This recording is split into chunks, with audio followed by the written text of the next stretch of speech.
vamos a medir, lo que vamos a ver, perdón, son los ángulos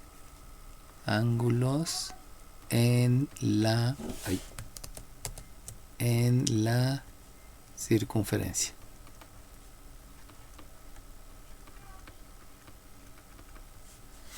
Entonces, para poder verle los ángulos de la circunferencia, lo primero que debo de tener precisamente es una circunferencia. Entonces, si yo dibujo una circunferencia, obviamente va a salir fea, porque pues no tengo un compás ni nada por el estilo. De esa circunferencia puedo empezar a trazar puntos. Digamos que este es el punto A, que este es el punto B. Obviamente el punto C es el centro, ahí no hay cambio. Digamos que este es el punto D, digamos que este es el punto E, y este que está aquí es el punto F.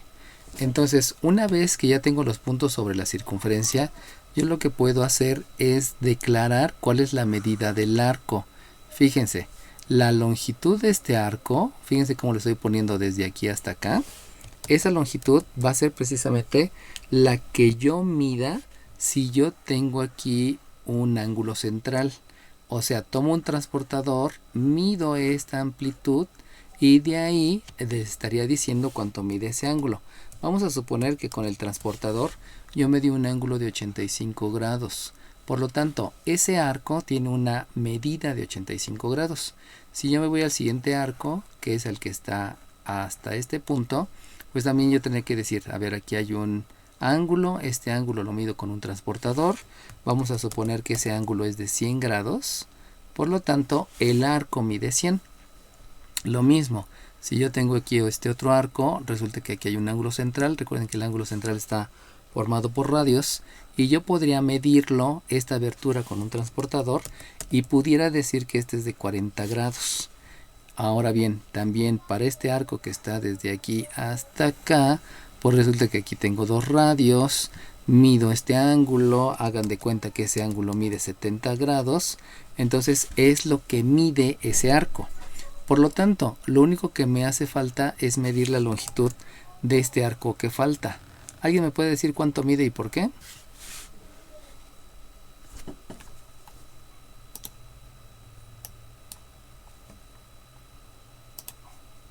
Que se forman de manera externa miden 360 grados. Entonces, la suma de los ángulos que ya tenemos nos da 295. A 295, bueno, más bien a 360, que es lo que mide originalmente, le restamos los 295 y nos da el resultado.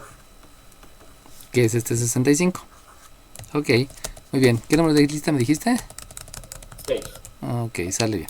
Entonces, fíjense cómo yo puedo calcular los arcos a través de ese concepto donde me habían estado mencionando que en una circunferencia, por eso la pregunta que les hacía al inicio de las clases, en una circunferencia se van a medir ángulos de acuerdo a las diferentes unidades. Sabemos que tenemos grados sexagesimales, que tenemos gradianes, que tenemos radianes y que tenemos revoluciones. En el caso de una revolución, que es toda la circunferencia, sabemos que es 360 grados. Por eso lo que hizo su compañero fue sumar este más este más este más este, y al resultado que nos dijo que le dio 295, le restó el 360 y de ahí se obtiene el 65. Obviamente esos datos provinieron que yo con un transportador, insisto, estoy midiendo los ángulos centrales, y ese ángulo central obedece a la longitud, a la medida del arco, perdón, no a la longitud, a la medida del arco. Ahora bien, si yo tomo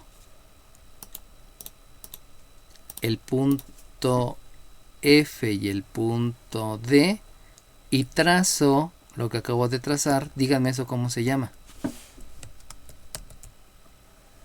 6. Dime 6. Cuerda. ¿Cómo sabes? Porque es una recta que se extiende de un punto a otro sin pasar por el centro. Ok, bueno, para empezar no es una recta, debe ser un segmento. Acuérdense que la recta es infinita y el segmento no es infinito. Entonces, como está uniendo dos puntos sin pasar por el centro, pues eso se llama cuerda. Ok, ahora bien, yo trazo esta otra línea. Entonces, cuando trazo esas dos líneas, estoy trazando, como dijo su compañero, dos cuerdas. Por lo tanto, ¿qué ángulo se está formando? ¿Qué tipo de ángulo se está formando?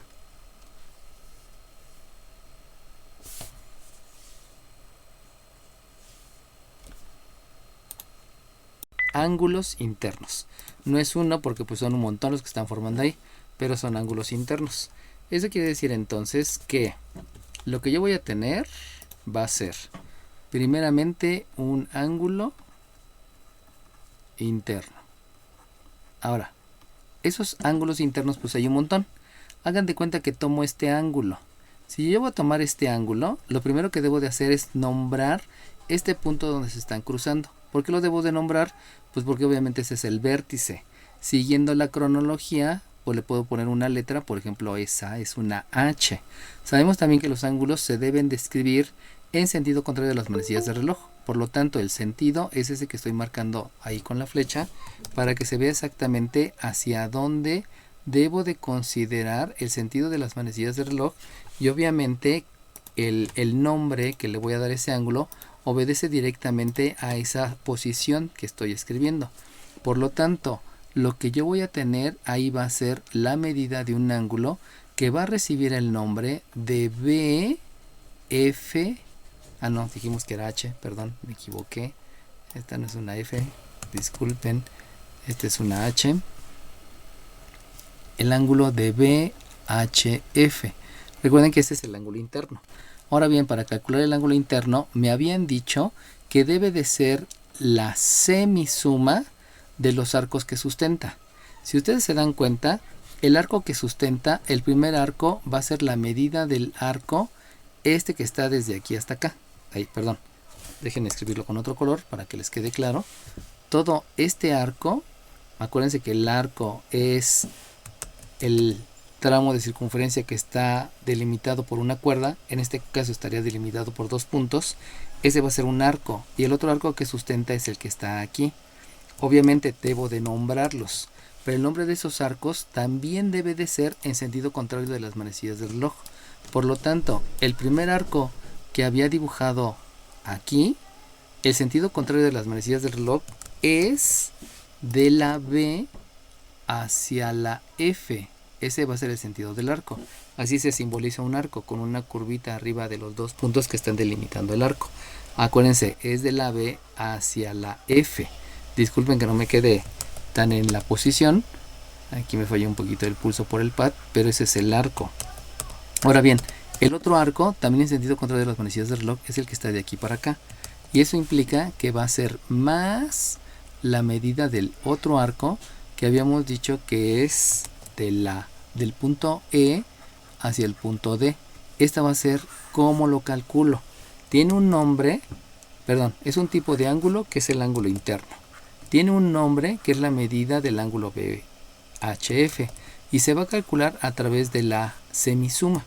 Por lo tanto, de ahí voy a obtener que en la sustitución, si yo hago la sustitución, obtengo que esto va a ser un medio del arco de B hasta F, de B hasta acá. Si se dan cuenta, el arco que está sustentando es de 185 grados. Y le voy a sumar este otro arco que es de 70 grados. Le sumo el otro arco y por lo tanto, al aplicar la respectiva ley de la suma, me va a quedar que esto va a ser un medio de 255, y obviamente al dividir me va a quedar que ese va a ser de 2 entre 2 me da 1, 5 entre 2 me da 2, sobra 1, 15 entre 2 me toca de a 7, sobra 1, y aquí sí se van a utilizar números decimales. Por lo tanto, la medida del ángulo va a ser de 127.5 grados sexagesimales. ¿Por qué sí se vale utilizarlo? Pues porque aquí sí puede y tiene sentido la utilización de ellos. Saben que generalmente los dejamos todo en números racionales, pero en este caso pues sí es adecuado, ¿no? Bueno, entonces ya tengo un ángulo interno. Si ustedes se dan cuenta, de aquí pueden sacar todos los ángulos que quieran, porque pueden crear ángulos externos, pueden crear ángulos inscritos, pueden crear ángulos seminscritos, simplemente con dibujar líneas y dibujar rectas de acuerdo a su conveniencia. No hay una, porque lo están creando, ¿no? Obviamente si ya les hago el dibujo, pues ya tendrían que obtenerlo de dónde están, pero de aquí si yo les pido que dibujen un ángulo externo, pues ya lo pueden hacer. ¿Por qué? Porque ya se saben todas las definiciones y nada más es irlos dibujando poco a poco. ¿Sale bien? ¿Alguna pregunta de lo que hice y de cómo hice el cálculo?